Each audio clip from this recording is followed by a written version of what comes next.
kita akan bersama-sama memasuki dalam pembinaan kita pada malam hari ini. Mari sama-sama kita berdoa terlebih dahulu, meminta pimpinan, tuntunan daripada Tuhan dalam kita akan bersama-sama belajar tentang natur dosa pada malam hari ini. Mari sama-sama kita bersatu di dalam doa. Setiap kali kami akan belajar kebenaran firman-Mu ya Tuhan, kami membutuhkan anugerah-Mu, karena kami sadar siapakah diri kami di hadapan-Mu ya Tuhan. Oleh karena itu kami memohon pertolongan Tuhan, pimpinan Tuhan, arahan yang daripada Tuhan, supaya kami dapat memahami dengan benar akan kebenaran firman-Mu, dan bahkan juga bukan hanya sekedar dapat memahami dengan benar akan kebenaran firman-Mu, tapi juga boleh menolong setiap kami. Ketika kami boleh memahami kebenaran firman-Mu, ketika kami tahu akan kebenaran firman-Mu, karena juga itu boleh kami praktikkan di dalam kehidupan kami dari hari lepas hari. Karena itu ya Tuhan, pada malam hari ini tolong setiap kami, bantu setiap kami, pimpin setiap kami. Di dalam nama Tuhan Yesus kami berdoa dan kami memohon. Amin. Ya, saya akan mencoba share screen terlebih dahulu.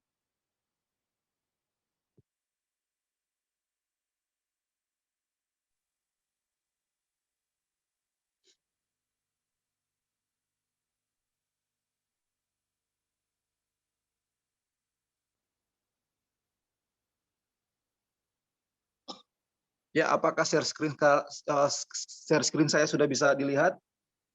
Jelas, Canto. Jelas ya. Ya, pada malam hari ini kita akan lanjut dengan pembahasan di kelas pembinaan kita setiap hari Kamis, yaitu kita akan bersama-sama berbicara tentang natur dosa. Nah, saya kira ketika kita berbicara tentang natur dosa, maka barangkali ini bukanlah merupakan satu hal yang baru bagi kita. Mungkin kita yang suka belajar ya tentang teologi, atau kita suka mencari tahu tentang teologi, maka kita akan menemukan satu topik, satu isu yang sangat menarik untuk dibahas, gitu ya. Nah, bahkan karena saking menariknya, maka ketika kita berbicara tentang dosa di sepanjang sejarah gereja, maka kita menemukan ada begitu banyak kemajumukan atau berbagai keragaman di dalam pemahaman tentang dosa. Apalagi kalau kita berbicara tentang dosa asal, gitu ya, asal usul dosa. Nah, pada malam hari ini saya akan mulai dengan satu pernyataan bahwa ada anggapan yang salah tentang ada satu anggapan yang salah terhadap eksistensi dosa. Jadi ada beberapa orang yang memiliki pemahaman atau memiliki cara pandang yang salah tentang keberadaan dosa. Nah, ada yang beranggapan bahwa keberadaan dosa merupakan penyangkalan terhadap eksistensi Allah. Adanya dosa atau eksistensi dosa, eksistensi itu satu keberadaan.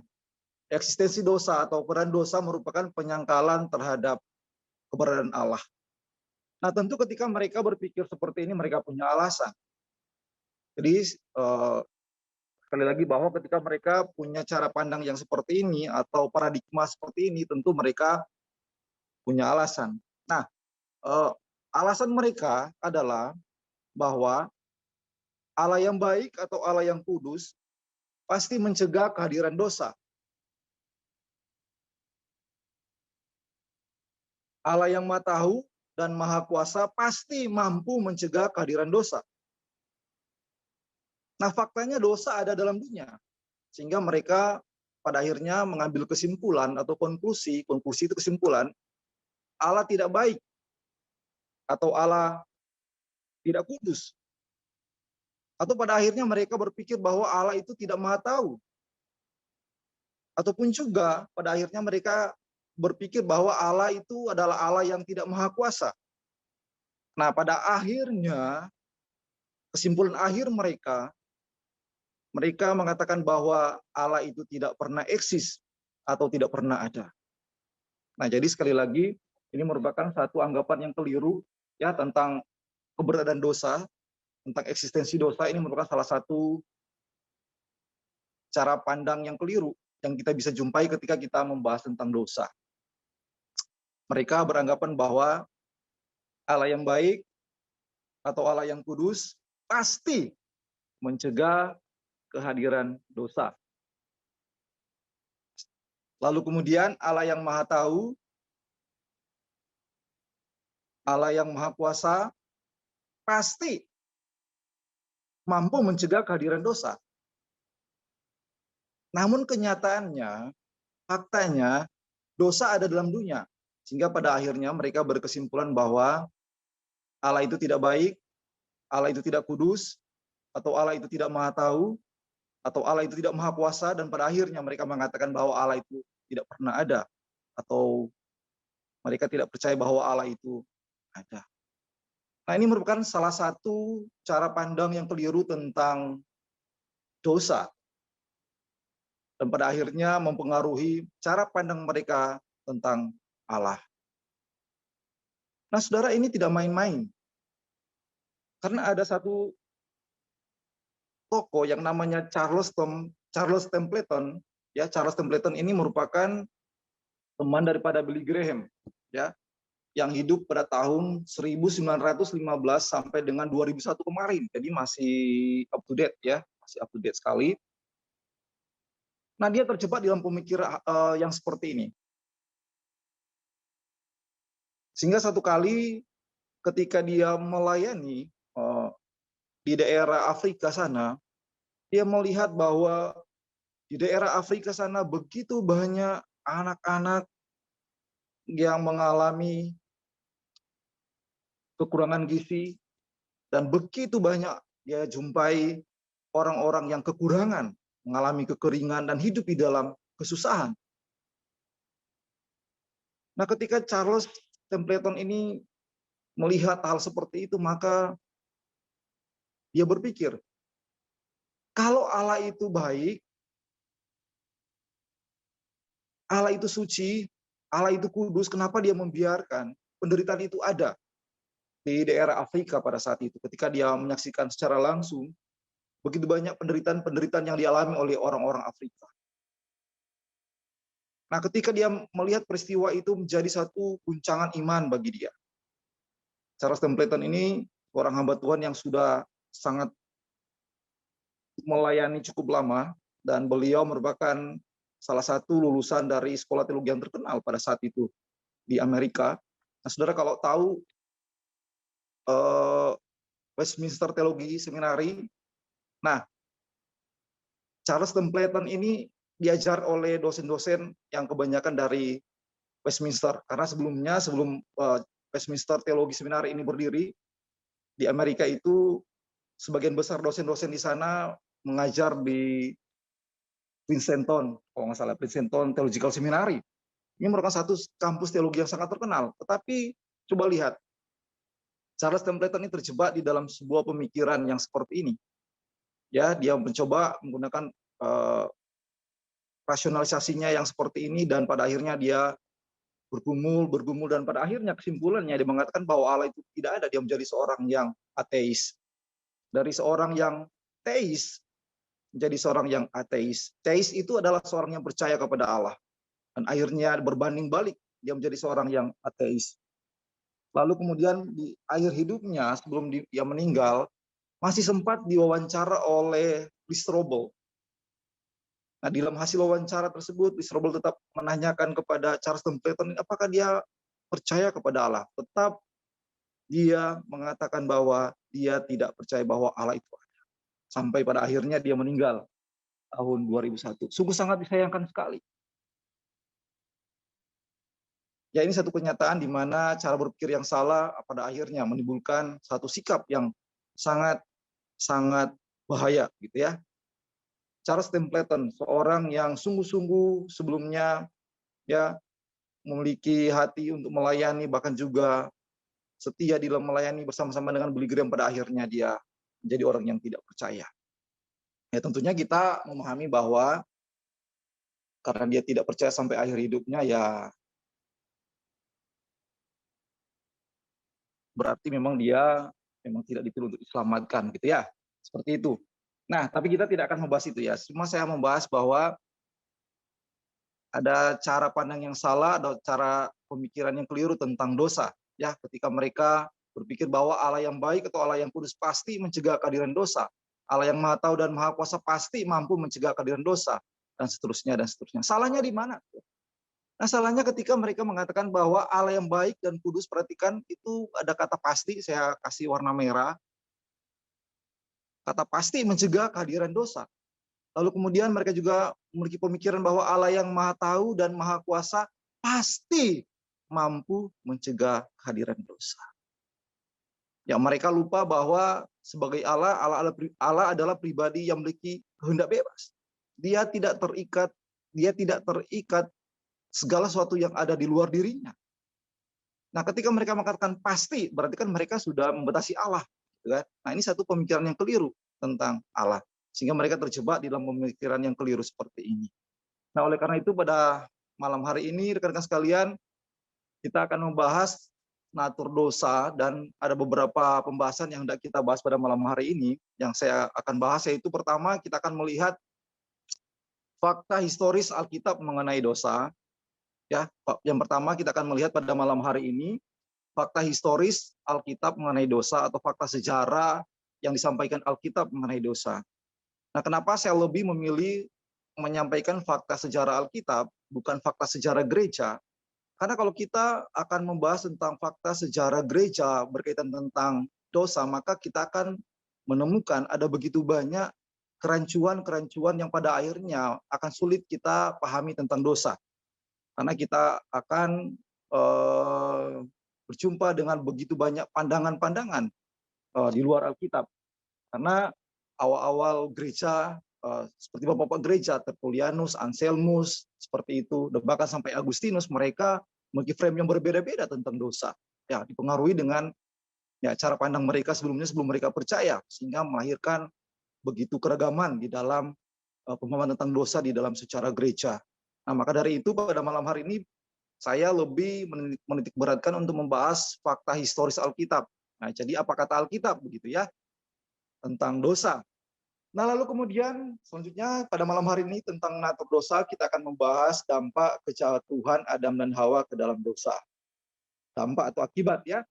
Saya tidak akan lagi lebih membahas berkaitan tentang bagaimana terjadinya dosa di dalam proses kekekalan, karena pada waktu yang kemarin saya kira isu ini sudah dibahas ya, ada penetapan berkaitan dengan penetapan Allah termasuk di dalamnya dosa, dan begitu banyak pertanyaan-pertanyaan berkaitan dengan hal tersebut, maka saya tidak akan sampai sejauh sana untuk membahasnya karena saya pikir sudah dibahas pada minggu-minggu yang kemarin.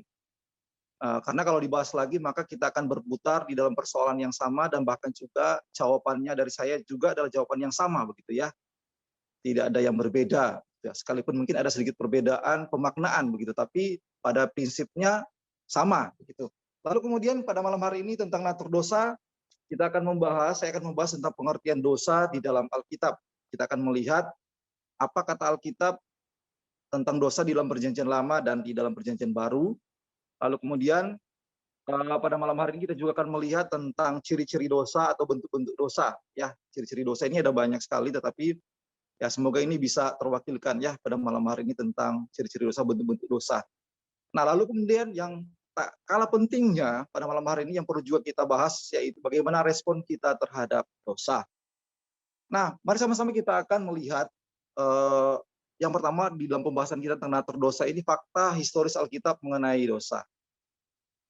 Mari sama-sama kita melihat fakta historis Alkitab mengenai dosa. Nah, yang pertama bahwa berkaitan dengan fakta sejarah Alkitab tentang dosa, Alkitab menyatakan bahwa yang pertama kali jatuh ke dalam dosa adalah malaikat. Jadi sekali lagi kalau kita belajar di dalam Alkitab berkaitan tentang dosa, maka kita akan menemukan Alkitab mengatakan bahwa yang pertama kali jatuh ke dalam dosa adalah malaikat. Ya, siapakah malaikat? Malaikat juga adalah merupakan makhluk ciptaan Tuhan, ya, makhluk ciptaan Tuhan. Malaikat ini ya berbentuk roh, dan dia adalah makhluk ciptaan Tuhan yang immortal. Nah, tetapi immortalnya dia dengan Tuhan itu berbeda, kualitasnya berbeda. Karena Kita harus ingat bahwa malaikat ini adalah merupakan ciptaan juga, adalah makhluk ciptaan. Sekalipun dia adalah makhluk yang immortal atau kekal, begitu. Nah, kualitas kekekalannya berbeda dengan Tuhan karena dia adalah ciptaan, ya. Nah, jika kalau dibanding dengan kita manusia, maka jelas bahwa sebetulnya malaikat ini kalau ditinjau dari kualitas ciptaan, dia lebih, ya lebih apa ya, lebih bukan lebih mulia, tetapi lebih apa ya, lebih kualitas ciptaan ini dia lebih di atas dari kita, lebih banyak kelebihan. Karena dia berbentuk roh, dia tidak terikat di dalam tubuh yang butuh makan minum. Nah, dia tidak perlu itu.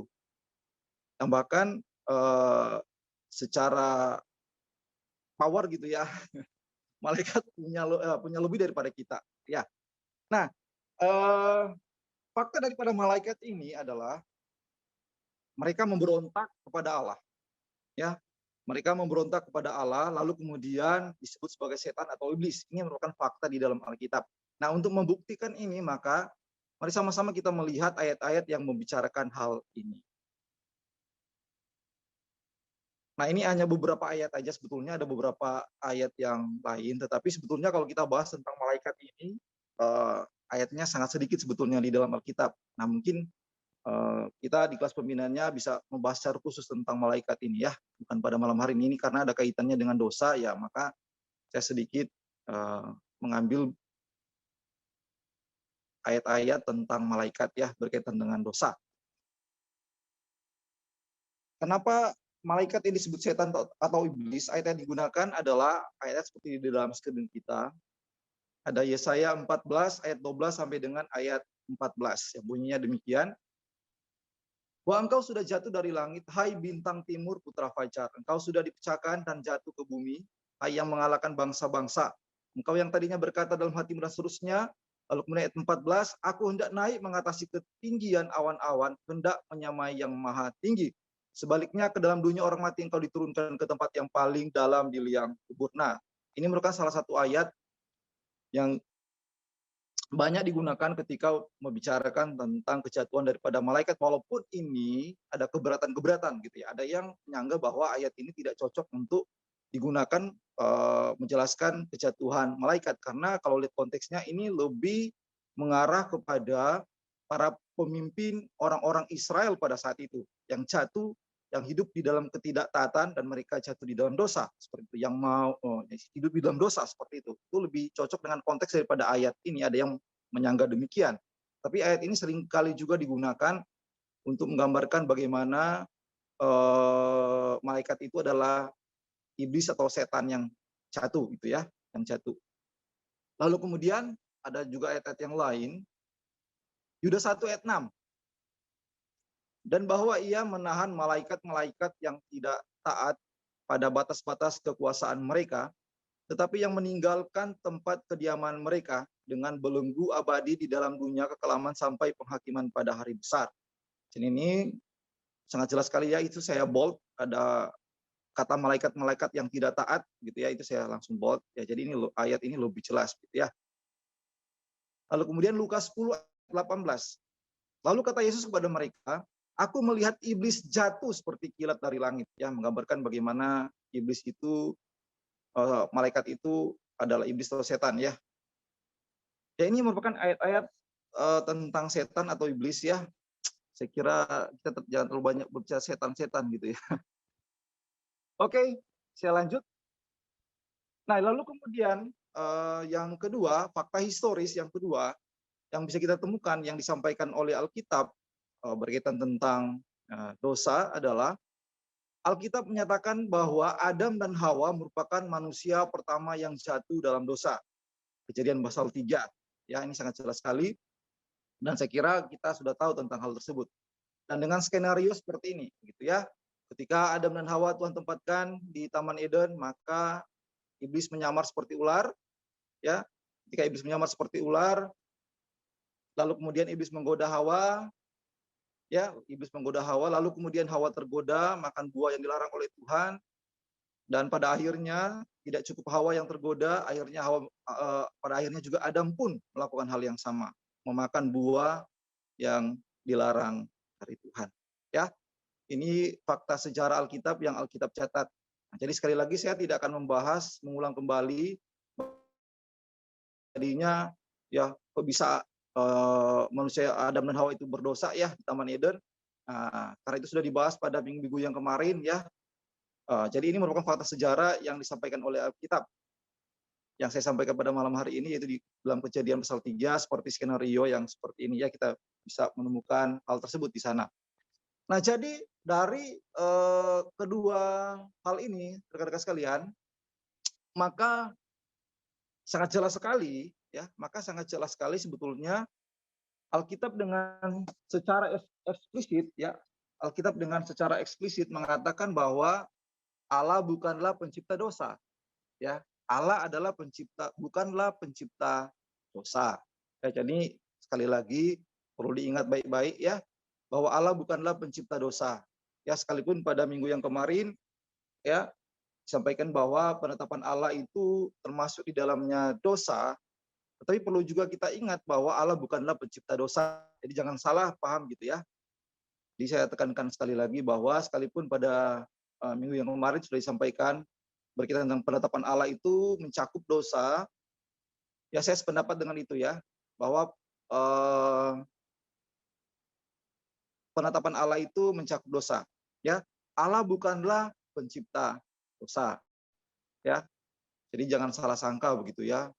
Sehingga ada yang mengatakan bahwa kalau Allah menetapkan juga dosa berarti Allah adalah pencipta dosa. Bukan ya, dengan fakta-fakta historis yang disampaikan dalam Alkitab tadi, bahwa ketika Allah menciptakan seluruh alam semesta ini dalam Kejadian 1 ayat 31, semuanya baik gitu ya, semuanya baik. Lalu fakta historis Alkitab, sejarah Alkitab mencatat bahwa pertama kali jatuhnya ke dalam dosa itu malaikat dan dinamakan setan atau iblis, lalu kemudian diikuti oleh Adam dan Hawa seperti itu.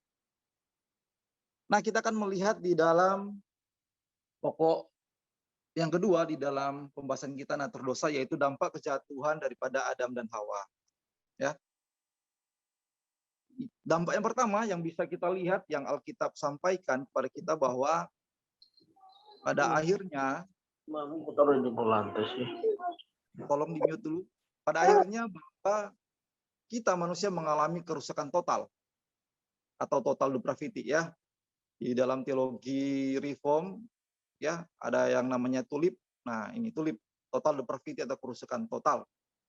Ya, dalam hal ini dosa, ketika Adam dan Hawa jatuh di dalam dosa, maka dosa itu merambat pada seluruh manusia sehingga adanya dosa universal gitu ya. Dosa universal atau dosa turunan begitu ya. Dosa universal. Jadi satu orang berdosa, akhirnya seluruh manusia berdosa. Dosa universal. Dan seluruh naturnya, natur manusia, yaitu baik tubuh maupun jiwa, telah dicemari oleh dosa. Minggu yang kemarin Musa sudah membahas tentang natur manusia. Natur manusia itu terdiri dua begitu ya. Saya penganut dikotomi ya, tubuh dan jiwa. Ya, jadi baik tubuh maupun jiwa itu telah dicemari oleh dosa. Ya, tidak ada satupun di dalam natur manusia itu yang tidak dicemari oleh dosa. Nah, ini kerusakan total ya. Tetapi bukan berarti kerusakan total ini bahwa menghilangkan nilai-nilai kebaikan moral kita semua.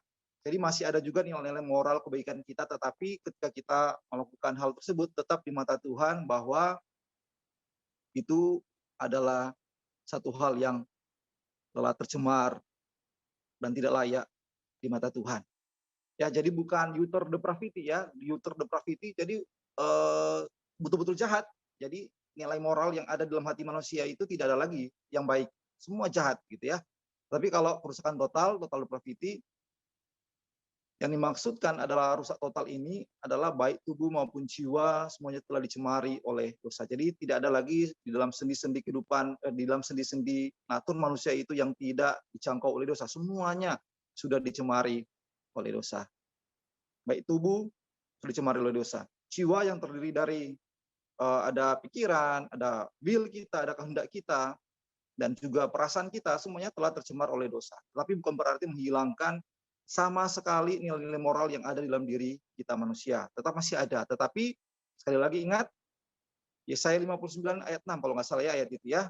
Sekalipun ada nilai-nilai kebaikan di dalam diri kita, maka di mata Tuhan itu sama seperti kain kotor. Gitu ya. Tuhan memandang itu sesuatu hal yang telah dicemari oleh dosa, ini tidak layak di mata Tuhan. Seperti itu. Nah, dasar Alkitabnya seperti ini, rekan-rekan sekalian. Malam hari ini kita melihat banyak ayat ya, karena kita berbicara tentang teologi, maka sebuah teologi itu harus dibangun dengan didukung oleh ayat-ayat Alkitab, karena itu dasar pijakan kita untuk kita berteologi, ya. Sebetulnya ayat-ayat ini ada banyak ya yang mencerita apa yang menggambarkan atau memperlihatkan tentang total depravity atau kerusakan total daripada manusia, tetapi saya hanya mengambil ayat-ayat ini aja untuk mewakili memberitahukan kepada kita bahwa ketika Adam dan Hawa jatuh di dalam dosa, maka kita status kita ya pada akhirnya mengalami kerusakan total di mata Tuhan. Jadi baik tubuh kita, baik jiwa kita, jiwa yang terdiri dari will kita, kehendak kita, ya jiwa juga terdiri dari pikiran kita dan perasaan kita, semuanya telah dicemari oleh dosa. Nah, Kejadian 6 ayat 5. Ketika dilihat Tuhan bahwa kejahatan manusia besar di bumi dan bahwa segala kecenderungan hatinya selalu membuahkan kejahatan semata-mata. Lihat, kerusakan total. Segala kecenderungan hatinya. Nah, ini saya kasih warna merah supaya kita langsung fokus ya di sana. Segala kecenderungan hatinya. Jadi hati kita manusia, kecenderungannya, tendensinya selalu kepada hal-hal yang tidak baik. Ya. Karena pada saat Adam dan Hawa jatuh di dalam dosa, maka hati kita tendensinya kepada hal-hal yang tidak baik. Ya, baik perasaan kita, baik pikiran kita, baik kehendak kita. Selalu tendensinya semata-mata pada hal-hal yang tidak baik. Nah, lalu kita juga bisa melihat di dalam Mazmur 14 ayat 3 yang menggambarkan bagaimana betapa dahsyatnya ya pengaruh dosa ketika manusia ketika Adam dan Hawa jatuh di dalam dosa. Sebab aku tahu bahwa di dalam aku, yaitu di dalam aku sebagai manusia, tidak ada sesuatu yang baik. Sebab kehendak memang ada di dalam aku, tetapi bukan hal berbuat apa yang baik. Mazmur 14 ayat 3 ya, jelas sekali mengatakan bahwa di dalam kondisi sebagai manusia, pemazmur mengatakan bahwa tidak ada sesuatu yang baik di dalam dirinya. Dia sadar bahwa tidak ada sesuatu yang baik atau yang layak di mata Tuhan yang ada di dalam dirinya. Bahkan untuk menyatakan perbuatan baik pun dia merasa bahwa dia tidak punya, gitu ya, seperti itu. Nah, itu kita bisa lihat di Roma 3 ayat 23 juga, kita bisa bandingkan ya. Satu ayat yang sangat terkenal sekali, Roma 3 ayat 23 yang menyatakan bahwa semua orang telah berbuat dosa dan telah kehilangan kemuliaan Allah. Sehingga ya menyeret kita di dalam situasi di mana baik hati kita, perasaan kita, pikiran kita, tendensinya atau kecenderungannya kepada hal-hal yang tidak baik. Nah, Roma 7 ayat 18. Sebab aku tahu bahwa di dalam aku, ini perkataan Paulus ya, sebab aku tahu bahwa di dalam aku, yaitu di dalam aku sebagai manusia, tidak ada sesuatu yang baik. Ini kurang lebih sama seperti di dalam Mazmur 14 ayat 3 ya. Sebab kehendak memang ada di dalamku, tetapi bukan hal yang berbuat baik. Apa saya yang salah kayaknya ini ayatnya, kopi ayat ini, kok sama persis gitu ya. Ya. Sebab aku tahu bahwa di dalam aku, yaitu di dalam aku sebagai manusia, tidak ada sesuatu yang baik. Roma 7 ayat 18. Coba saya cek ya langsung ya, benar nggak ini bunyinya demikian ya, yang Roma.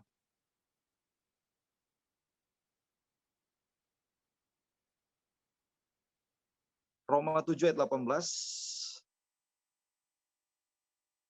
Ya betul, Roma 7 ayat 18, sepertinya jangan-jangan Mazmur nih, Mazmur 14 ayat 3. Nah inilah Bapak Ibu ya, natur keberdosan ya, bisa salah begitu ya. Pikirnya benar gitu ya, ternyata salah. Mazmur 14 ayat 3. Mazmur 14 ayat 3.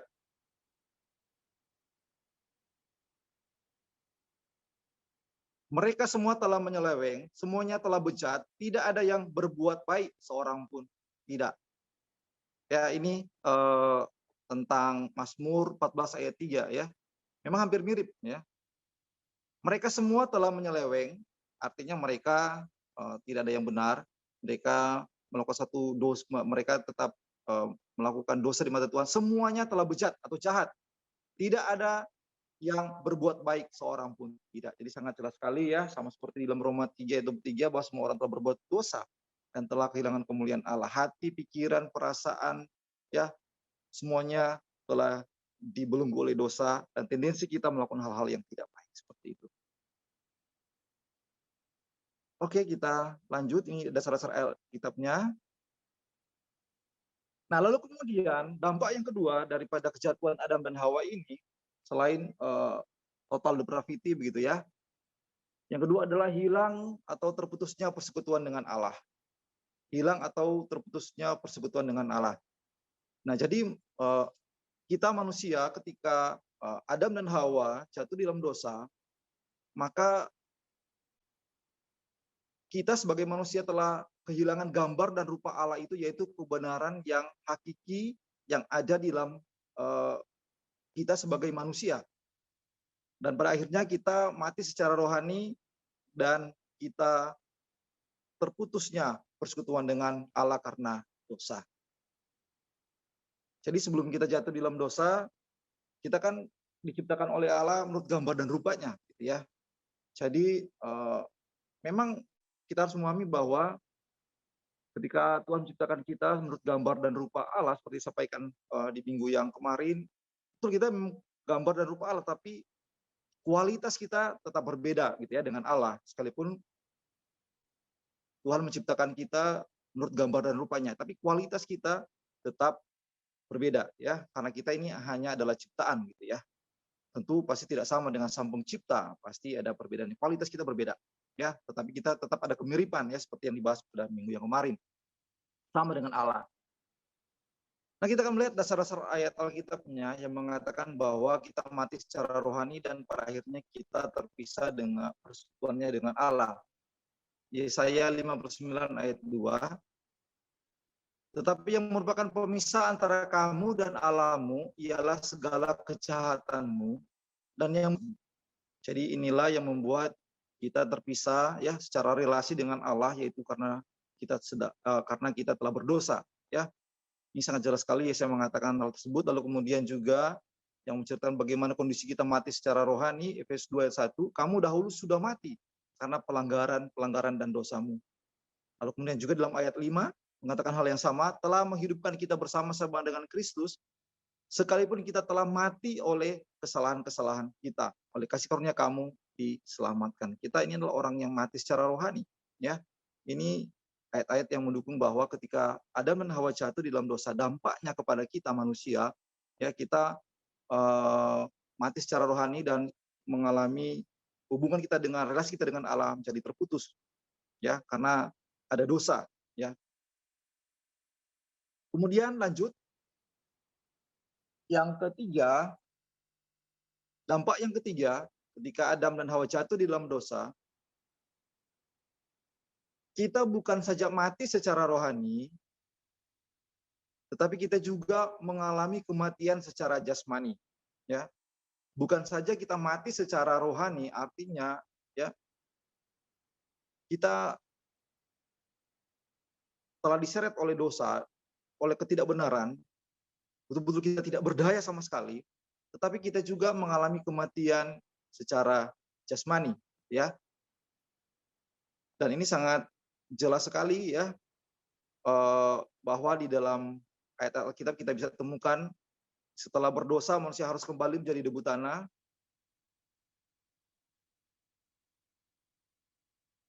Di kitab Kejadian, dan bahkan juga Paulus mengatakan bagaimana dosa masuk melalui satu orang, demikian pula maut telah menjalar pada semua orang.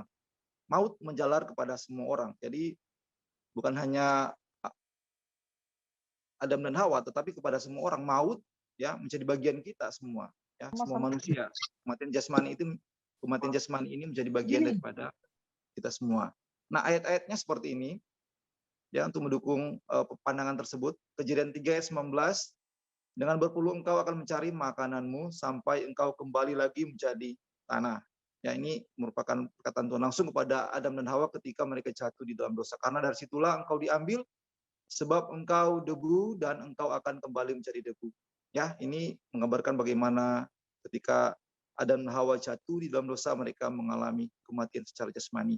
Ya, bukan hanya mengalami kematian secara rohani, tapi mereka juga mengalami kematian secara jasmani. Dan bahkan kematian secara jasmani ini juga menjalar kepada semua manusia, bukan hanya Adam dan Hawa, kepada semua manusia. Ayatnya di dalam Roma 5 ayat 12. Sebab itu sama seperti dosa telah masuk ke dalam dunia oleh satu orang, dan oleh dosa itu juga maut, ya, dan oleh dosa itu juga maut, demikianlah maut itu telah menjalar kepada semua orang. Karena semua orang telah berbuat dosa. Ya, kita juga bisa bandingkan di dalam Roma 6 ayat 23, sebab upah dosa ialah maut, ya. Itu sangat jelas memberitahukan kepada kita bahwa dampak daripada kejatuhan Adam dan Hawa bukan hanya mati secara rohani, tetapi juga berikan dampak kematian secara jasmani. Nah, jadi ini sangat jelas sekali bagi kita, ya.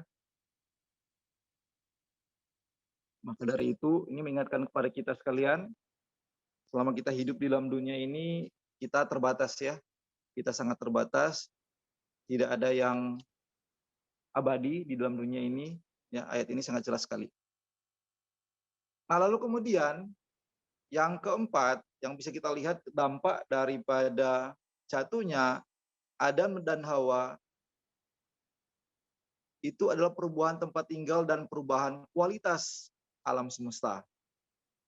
Jadi sekali lagi dampak selanjutnya yang bisa kita lihat di dalam Alkitab, maka kita akan menemukan perubahan tempat tinggal dan perubahan kualitas alam semesta. Ya, pada waktu Adam dan Hawa jatuh di dalam dosa, saya kira kita tahu bersama bahwa Adam dan Hawa itu langsung diusir oleh Tuhan. Ya, diusir dari Taman Eden, dan tidak cukup diusir dari Taman Eden, Alkitab juga dengan jelas mencatat bahwa bumi pun tumbuh duri dan semak belukar.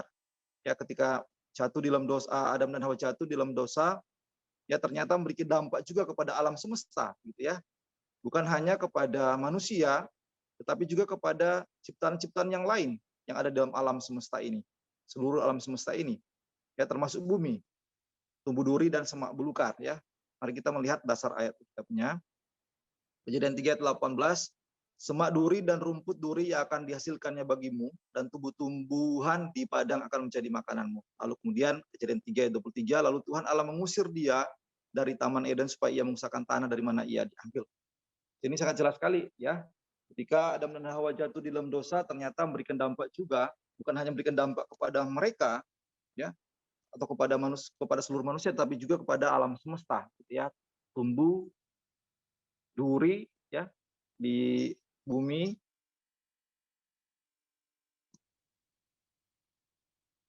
dan semak belukar, gitu ya. Jadi kualitas alam semesta pun ikut berubah, gitu ya. Tidak sama seperti dosa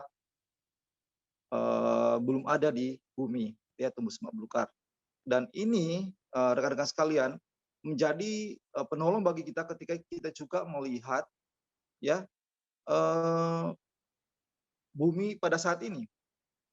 Ya, melihat bumi pada saat ini kenapa begitu banyak, memang banyak faktor, tetapi faktor mendasarnya karena dosa masuk di dalam dunia yang pada akhirnya mempengaruhi juga alam semesta, gitu ya, yang bisa juga mempengaruhi alam semesta.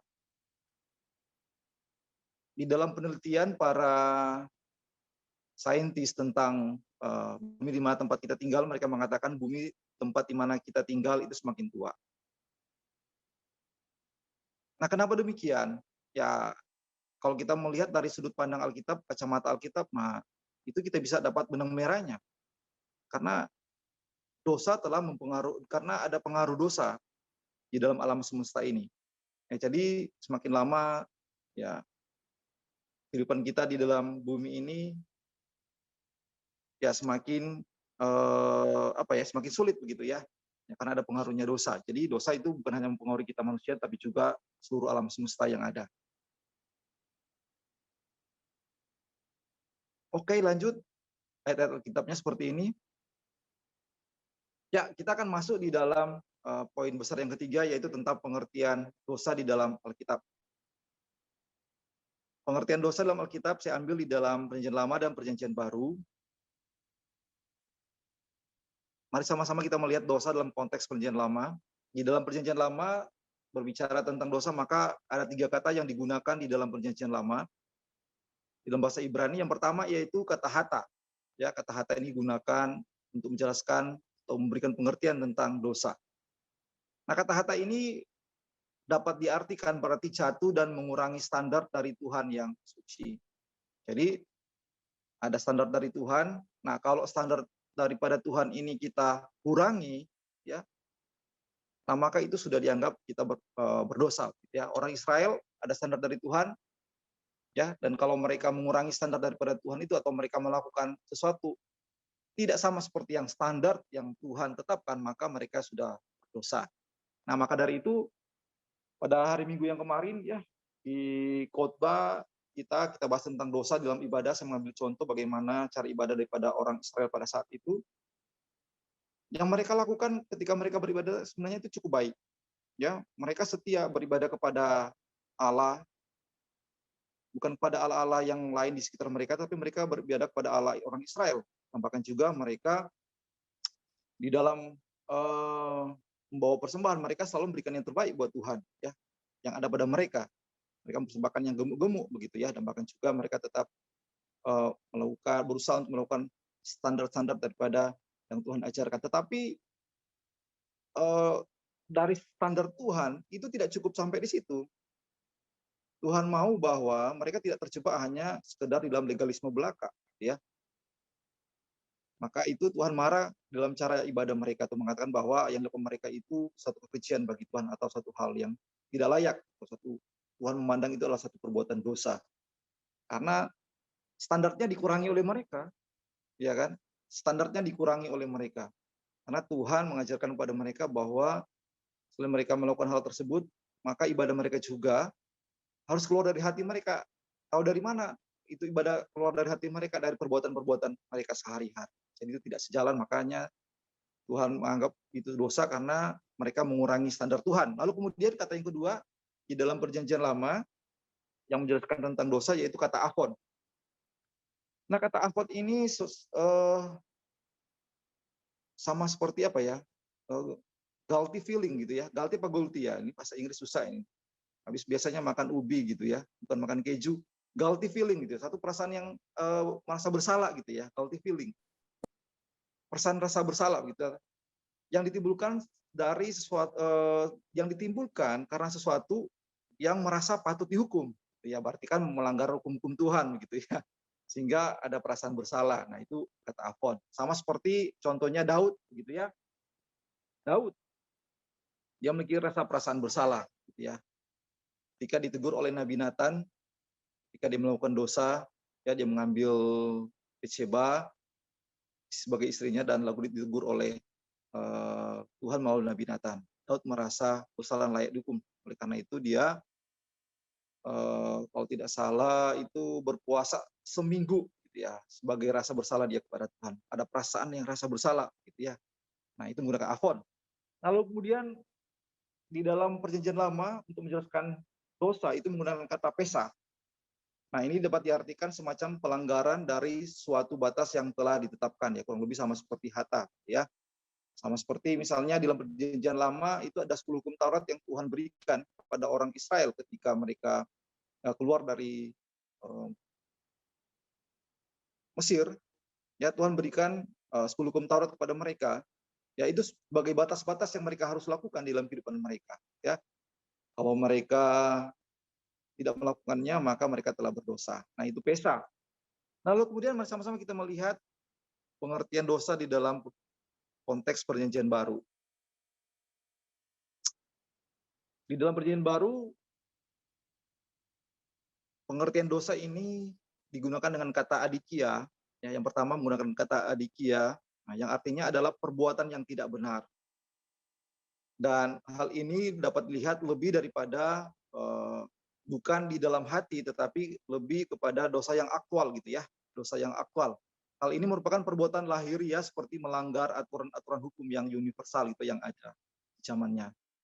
Ya, kita tahu bersama ya, ada juga hukum-hukum universal gitu ya, hukum-hukum yang diterima secara umum oleh manusia gitu ya. Nah, ketika melanggar hal tersebut maka akan disebut sebagai adikia. Ya, jadi ini merupakan dosa aktual yang timbul dari perbuatan-perbuatan yang nyata di dalam kehidupan kita manusia. Jadi disebut adikia. Lalu kemudian yang kedua di dalam konteks perjanjian baru untuk menerangkan kata dosa, untuk menerangkan dosa yaitu menggunakan kata hamartia. Ya, di dalam bahasa Yunani yang kedua adalah hamartia. Nah, ini kurang lebih sama seperti dalam perjanjian baru tadi ya. Ya, di perjanjian lama tadi sebelumnya ya. Ini kalau misalnya dibilang hamartia berarti kehilangan target atau meleset dari target yang telah ditetapkan. Nah, ini diibaratkan kata hamartia ini sama seperti seseorang itu memanah, gitu ya, ingin memanah sesuatu.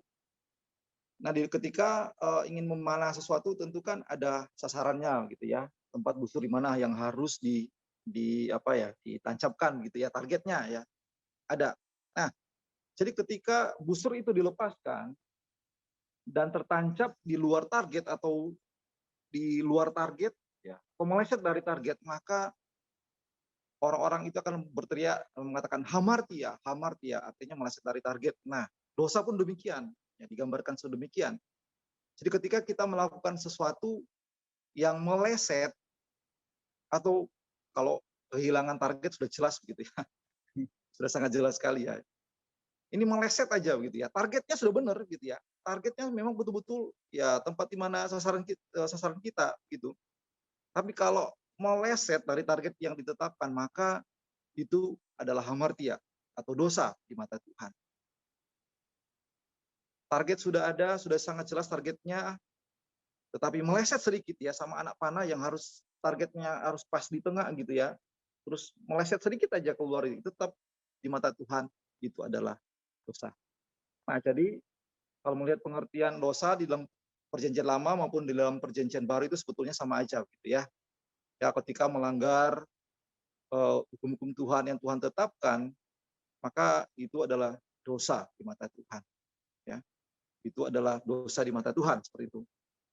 Nah, lalu kemudian pada saat ini mari sama-sama kita akan melihat ciri-ciri dosa atau bentuk-bentuk dosa ya yang ada di dalam Alkitab. Nah, kalau berbicara tentang ciri-ciri dosa atau bentuk-bentuk dosa itu ada banyak sekali ya. Jadi kalau mau list itu banyak sekali begitu ya. Nah, ini saya hanya memberikan ya yang mewakili daripada bentuk-bentuk dosa yang ada dalam kehidupan kita ya, manusia yang telah jatuh dalam dosa. Yang pertama adalah bebal atau keras kepala. Ya, ini ciri yang pertama, ciri-ciri dosa yang pertama adalah bebal atau keras kepala. Ya, Amsal 24 ayat 9 ya memberikan dengan jelas sekali memberitahu bahwa orang yang pikirannya bebal itu diidentikan dengan pikiran yang bodoh, pikiran orang kaku yang tidak mau menerima firman-Nya, yang tidak mau berubah atau mau ditegur oleh firman Tuhan, ya. Padahal salah tapi tetap terus mempertahankan pemikirannya, egonya, itu adalah dosa.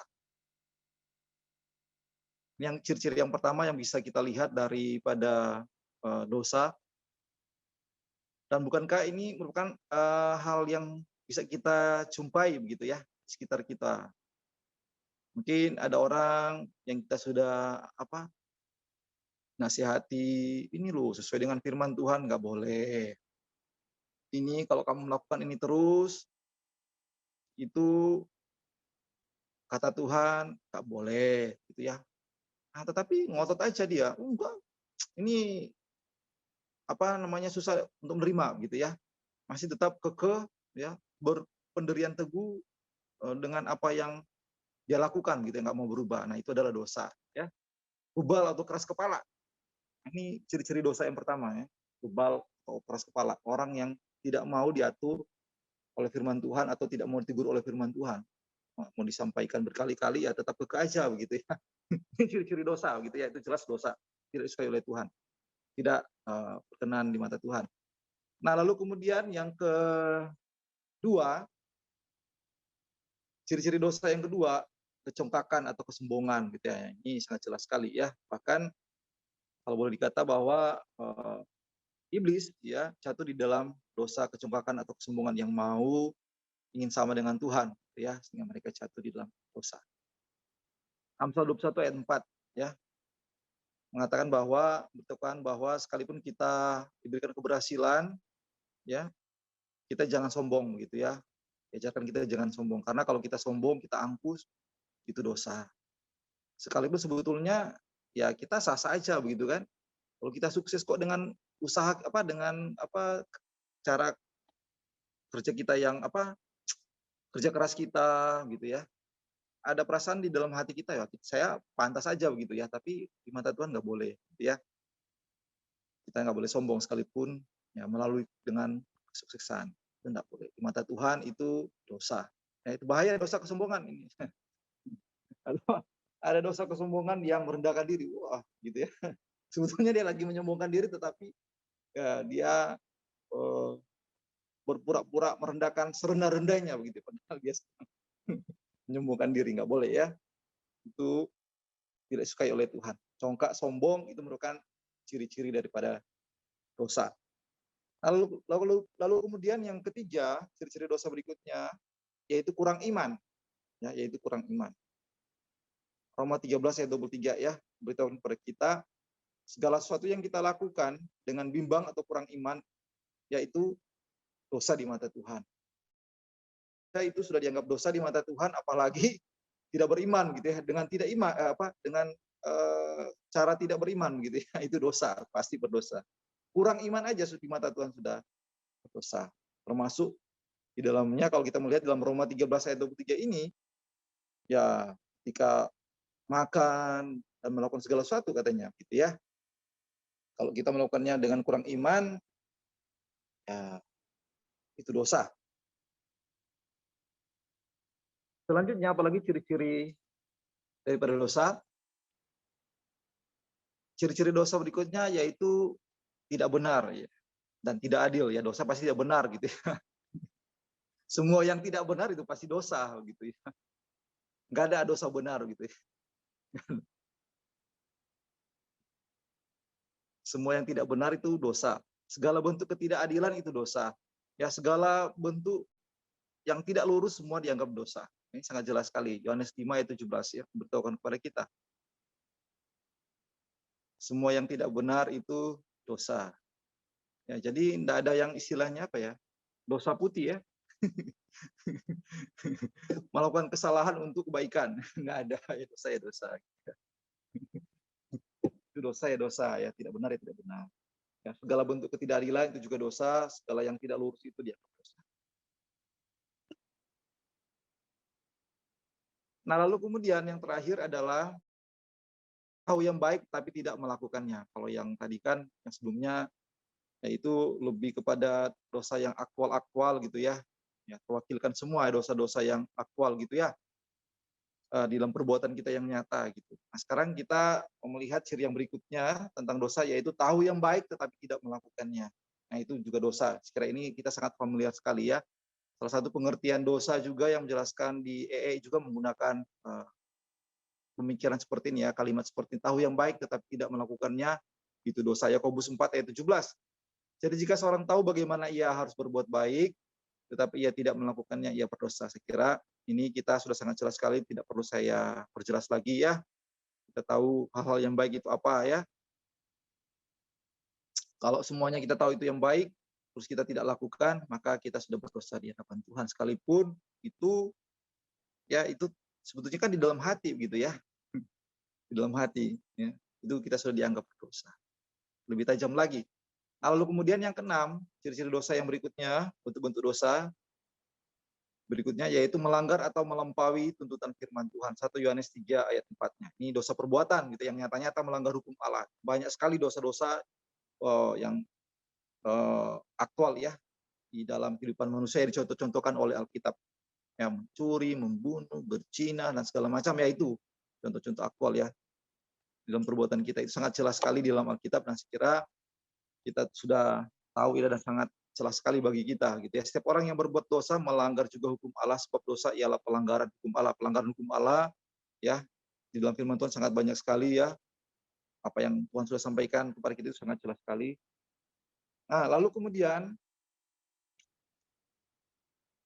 Yang terakhir tentang mengatur dosa ini yang perlu juga sangat penting yang kita harus lakukan di dalam kehidupan kita, yaitu bagaimana respon kita terhadap dosa. Kalau tadi kan hanya sifatnya pengetahuan saja tentang dosa. Nah, sekarang kalau kita sudah tahu natur dosa, ya, maka bagaimana respon kita terhadap dosa? Nah, tentu kita mau respon kita yang benar gitu ya, bukan respon yang salah. Nah, yang pertama, bagi saya ini sangat penting sekali ketika kita telah belajar tentang dosa,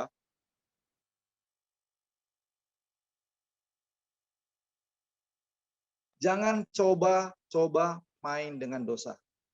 Ya, yang pertama yang perlu kita lakukan di dalam kehidupan kita sebagai orang percaya, jangan coba-coba bermain dengan dosa. Ya, kalau kita tahu bahwa itu dosa, jangan kita coba-coba. Ya, karena kita sudah tahu tadi betapa bahayanya dosa, ya kan? Ketika kita melakukannya, maka dosa tersebut akan mengikat kita. Ya, kita itu akan terus mengikat kita. Dan kalau itu mengikat kita, maka itu bisa menimbulkan dosa-dosa juga yang lain gitu ya. Sehingga hidup kita semakin kacau, sama seperti Daud gitu ya. Ingat Daud ya, ketika dia berjalan di suatu rumah, yang melihat Betsheba mandi, itu sudah salah begitu kan? Melihat orang mandi dalam hatinya timbul keinginan untuk mengingini Betsheba. Betsheba itu kan istri orang. Daud membiarkan itu ada di dalam hatinya. Daud tahu itu dosa. Setelah itu akhirnya ya melahirkan dosa-dosa yang lain. Sampai Daud dengan cara yang licik untuk mendapatkan Betsheba mengutusnya ke medan Daud mengutus Uria suami Betsheba ke medan perang. Uria taruh di garis depan supaya dengan harapan dia mati di pertempuran dan Daud bisa menikah dengan Betsheba. Nah, lalu kemudian yang kedua yang perlu kita lakukan dalam kehidupan kita yang sangat penting yang harus kita lakukan berkaitan dengan dosa yaitu cepat tinggalkan jika ada dosa yang belum dibereskan. Cepat-cepat kita bertobat. Cepat-cepat kita minta ampun kepada Tuhan. Nah, sama seperti yang saya katakan tadi sebelumnya, contoh Daud. Bahaya kalau kita membiarkan itu berlarut-larut di dalam kehidupan kita. Karena itu bisa melahirkan dosa-dosa juga yang lain dan terus mengikat kita, mengikat kita, mengikat kita. Dan semakin kita tenggelam di dalam dosa. Nah, lalu kemudian yang ketiga, yang terakhir adalah mohon Tuhan menjaga kita semua supaya tidak melakukan dosa. Ya, mohon Tuhan menjaga kita supaya kita tidak melakukan dosa. Ini sangat penting ya karena dosa itu luar biasa pengaruhnya di dalam kehidupan kita manusia ya. Oleh karena itu saya mengutip apa yang disampaikan oleh Luther tentang dosa. Dia mengatakan bahwa kita ini simul justus et peccator. Di dalam bahasa Latin gitu ya. Simul justus et peccator. Bagi Luther mengatakan bahwa tentang kita sebagai manusia, manusia kita yang percaya pada Tuhan, ini statusnya kita yang manusia yang percaya kepada Tuhan. Kita yang telah percaya kepada Tuhan yaitu manusia itu benar sekaligus pendosa. Manusia itu benar sekaligus pendosa. Nah, ini pemahaman Luther ya tentang kita sebagai orang percaya, sebagai manusia yang telah berdosa jatuh dalam dosa, kita itu benar karena kita dibenarkan, bukan karena kita benar. Pada saat yang sama status kita telah dibenarkan oleh Tuhan. Kita adalah orang benar di mata Tuhan. Tapi di saat yang sama kita juga masih pendosa, betul kan? Ya, termasuk juga saya begitu ya. Masih juga pendosa. Oleh karena itu Luther mengatakan bahwa kita ini manusia yang telah percaya pada Kristus, simul justus et peccator di dalam bahasa Latin. Nah, rekan-rekan sekalian, demikianlah pembahasan kita tentang natur dosa ya. Semoga ini boleh menolong kita untuk lebih memahami tentang dosa, tetapi saya berharap bukan hanya sekedar lebih memahami tentang dosa, tetapi kita bisa tahu betapa dahsyatnya dosa dalam kehidupan kita manusia, dan kalau kita tahu itu betapa dahsyatnya dalam kehidupan kita manusia, maka kita memiliki respon yang seperti yang saya katakan tadi tentang dosa. Jangan coba-coba main-main dengan dosa, Kalau misalnya ada dosa pada saat ini yang belum dibereskan, cepat-cepat bereskan, dan kita tetap memohon anugerah Tuhan, pertolongan daripada Tuhan supaya kita tidak melakukan dosa. Oke, demikian pembahasan saya tentang natur dosa. Silakan bagi Bapak Ibu Jemaat sekalian, rekan sekalian yang ingin bertanya, dipersilakan. Malam, Dr. Jani. Ya, Halo, malam. bentar Malam. ya. Ya, silakan. Saya mau tanya Dr. Jani. Ya, silakan Halo. kok. Saya stop screen dulu ya. Iya. Ya, silakan kok. Dosa itu hadir dan tercipta atas kehendak siapa, Pak? Ya, ini kembali lagi ke pertanyaan di minggu-minggu yang sebelumnya, gitu ya. Kita kembali mundur kembali begitu ya. Yang pernah dipertanyakan atau yang pernah dibahas, kalau nggak salah, contoh Stephen ya. Ya. Nah, saya Iya, memiliki betul, pemahaman Contoh yang ya. sama bahwa dosa itu termasuk di dalamnya ditetapkan oleh Allah. Cuma bukan berarti bahwa dalam hal ini Allah menciptakan dosa. Saya tetap memahami bahwa Allah menetapkan dosa hadir di dalam dunia. Seperti itu, Pak. Nah, penjelasannya kemarin sudah panjang lebar begitu. Ya kurang lebih sama, Pak. Kalau saya jawab ya sama. Jadi saya hanya sifatnya mengulangi lagi. Gimana Pak Julius? Karena saya tahu Oke, Pak. Pak Julius kemarin ada ya. 2 minggu sebelumnya ada ya sama contoh Stephen. Nggak ikut, Pak. Oh, nggak ikut. Oh, iya maka itu Sakit saya, Pak. ya. Sakit saya, Pak. Sakit ya. Jadi pemahaman Ya, saya 1 bahwa minggu sakit. penetapan Tuhan itu termasuk di dalamnya dosa. Tetapi bukan berarti bahwa Allah menciptakan dosa. Bukan Seperti itu, Pak. iblis yang ciptakan, Pak. Ah, Bukan iblis yang ciptakan. bukan, Malaikat Pak. itu. Bukan ya? Bukan. Oh. Dosa itu tidak diciptakan, Pak. Karena dosa itu satu keadaan di mana tidak ada kebaikan. Beda ya. Ya.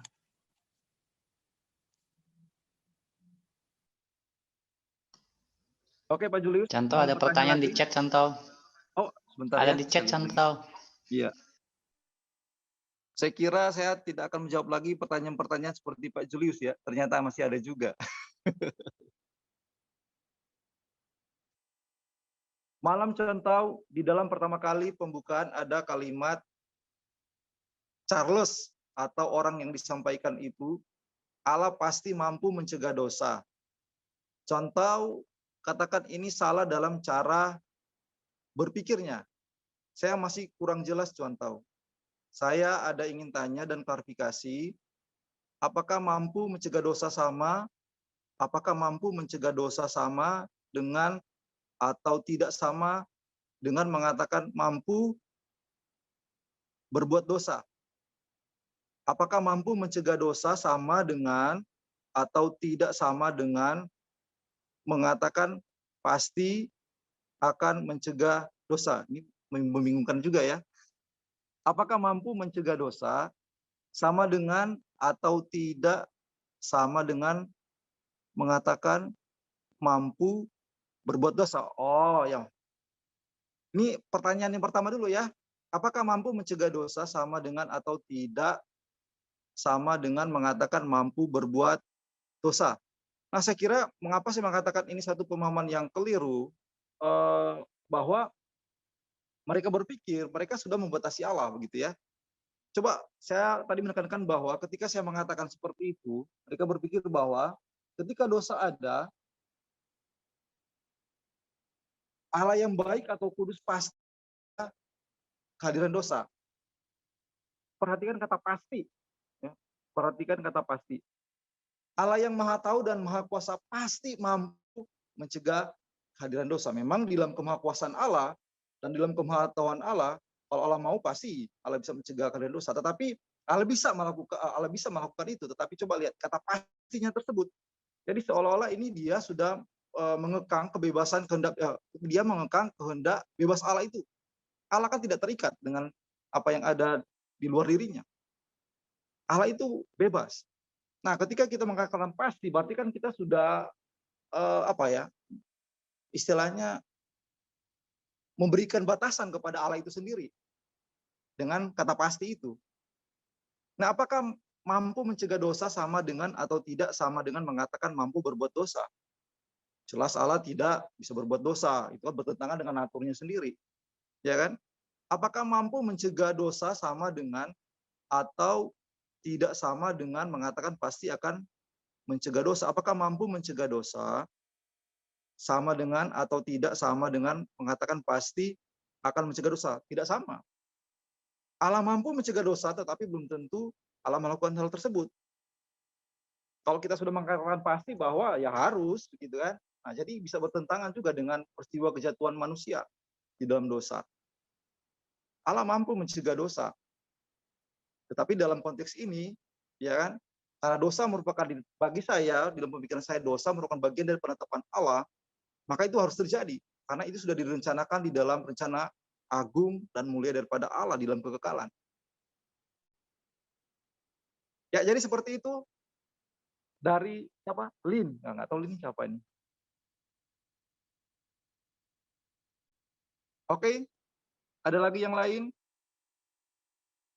Ya, ini saya lihat pertanyaannya kembali lagi seputar tentang asal-usul dosa begitu ya, yang sudah dibahas di minggu-minggu yang kemarin ya, yang menimbulkan banyak pertanyaan gitu ya.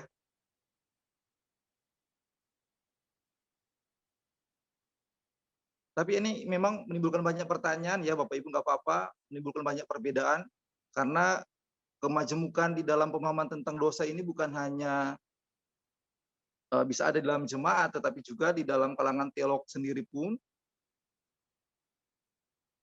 dari abad ke abad sampai sekarang ya menimbulkan banyak perbedaan pemahaman tentang asal-usul dosa ini. Ya, semoga ini tidak dibahas terus-menerus ya. Kita hanya berputar di dalam sebuah topik yang sama, lingkaran yang sama dari minggu ke minggu. Ya, yang lain bagaimana?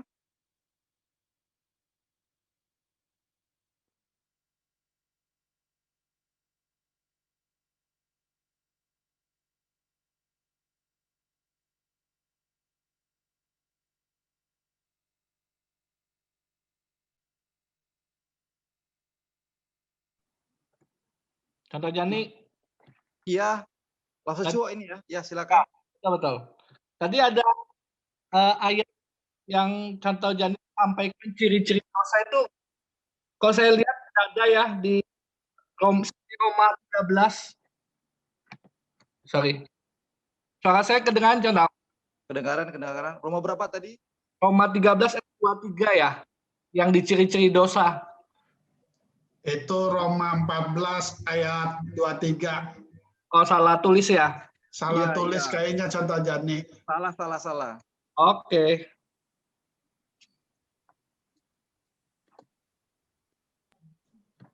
Ngetes aja tadi, Ho. Hmm? Ngetes aja tadi, ternyata gua baca. Enggak, ini memang salah. Tipe.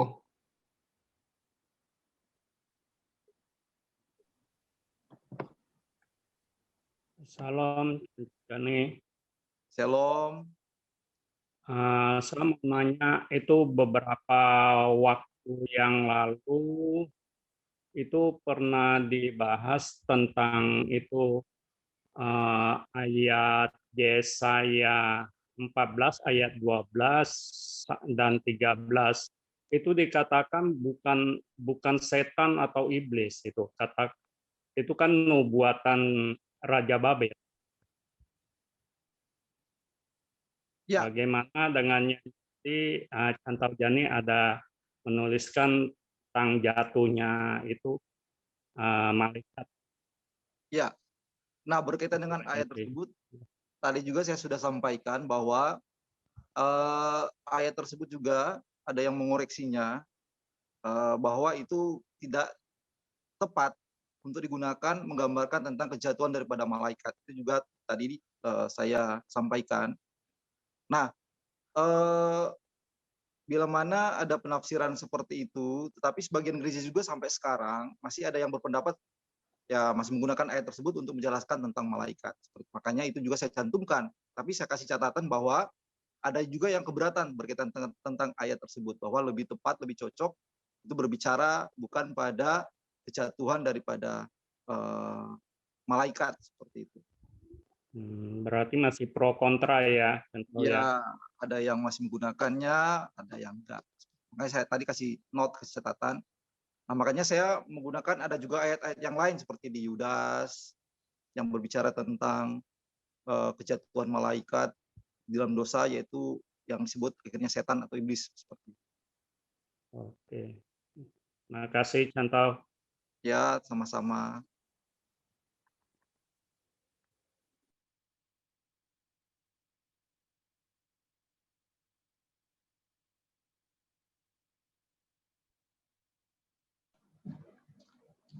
Chantal, Iya, bolehkah? Tapi saya ambil dari, saya mau tanya tentang di apa kitab Yunus 4 ini, nah Chantal. Yunus 4 ya. Ayat 1. Tetapi hal itu sangat mengesalkan hati Yunus, lalu marahlah ia.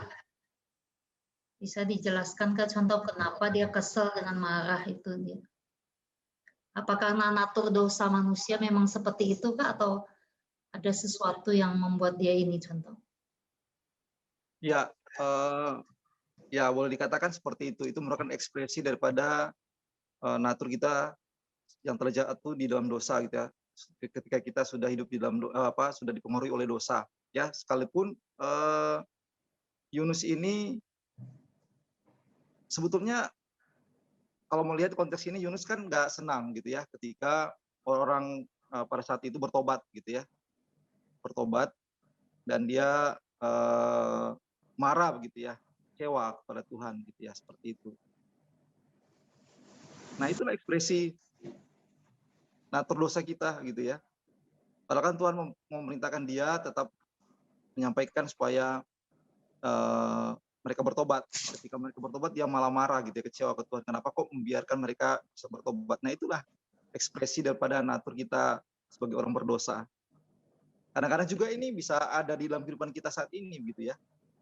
Ketika ada seseorang sekitar kita bertobat, kita nggak suka. Bisa ada gitu. Bisa ada. Bisa ada.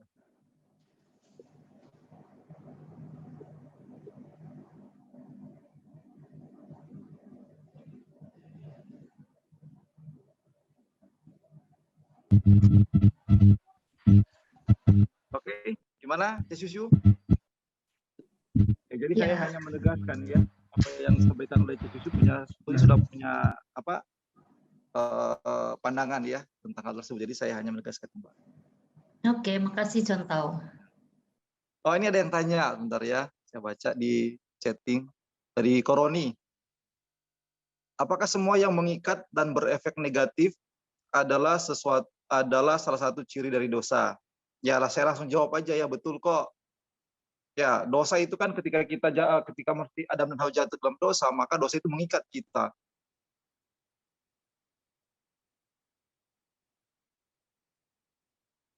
Yang negatif pastikan yang tidak baik gitu ya. Nggak ada negatif yang baik. Salah satu ciri dosa. Ya, betul kok. Jadi langsung terjawab sudah kok ya. Oke, kalau gitu kita berdoa ya. Kita mengakhiri kelas pembinaan kita pada malam hari ini. Mari kita berdoa. Bapak surga, bersyukur untuk kelas pembinaan kami pada malam hari ini. Kami telah membahas tentang satu topik yang menimbulkan banyak jawaban-jawaban yang barangkali bisa membingungkan kami. Oleh karena itu ya Tuhan, kami tetap terus memohon pertolongan daripada Tuhan, anugerah Tuhan, sehingga boleh membimbing kami, mengarahkan kami, sehingga kami boleh dapat memahaminya dengan benar. Bahkan juga kami rindu ketika kami boleh memahaminya, apa yang tidak baik di dalam kehidupan kami mau tinggalkan, dan kami lebih berkomitmen lagi untuk tetap terus berjalan sesuai dengan kehendak Tuhan di dalam firman-Mu. Terima kasih ya Tuhan, berkati untuk semua jemaat Tuhan pada malam hari ini yang bersama-sama boleh hadir di dalam persekutuan doa, bahkan juga belajar tentang firman-Mu dalam kehidupan mereka. Tuhan yang boleh menolong mereka, memimpin mereka, memampukan mereka, supaya mereka tetap menghidupi kebenaran firman-Mu di dalam kehidupan mereka. Memang ini tidak mudah ya Tuhan, namun kami tak percaya bahwa Tuhan tidak akan pernah meninggalkan kami. Tuhan selalu ada bersama-sama dengan kami, menolong kami, mampukan kami untuk melakukan apa yang Tuhan kehendaki. Terima kasih ya Tuhan, ini doa kami. Di dalam nama Tuhan Yesus kami berdoa dan kami bersyukur. Amin.